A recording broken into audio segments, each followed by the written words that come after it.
Hi friends, ఈరోజు నేను chicken kebab చేస్తున్నా. సో కావాల్సిన ఇంగ్రీడియంట్స్ ఏంటో చూసేద్దాం రండి.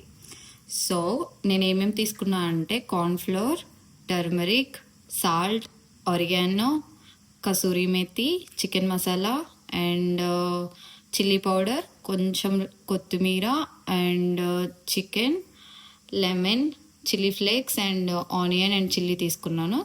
సో ఫస్ట్ మనమైతే ఇవైతే రెడీగా పెట్టుకోవాలి. తర్వాత ప్రాసెస్ ఏంటో చూసేద్దాం. సో నేను ఇందాక చూపించిన ఇంగ్రీడియంట్స్ కూడా ఇవన్నీ యాడ్ చేశాను. తర్వాత కొంచెం పైన curd and chilli flakes and కొంచెం కర్రీ లీవ్స్ అవి కూడా యాడ్ చేశాను అనమాట, కొంచెం మనకి ఫ్లేవర్ కోసం. దీన్ని ఎయిర్ ఫ్రైయర్లో చేసేద్దాం రండి.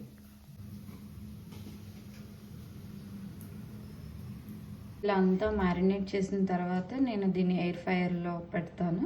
ఇప్పుడు నేను 200 degrees అండ్ 10 minutes పెట్టాను. Now let's start.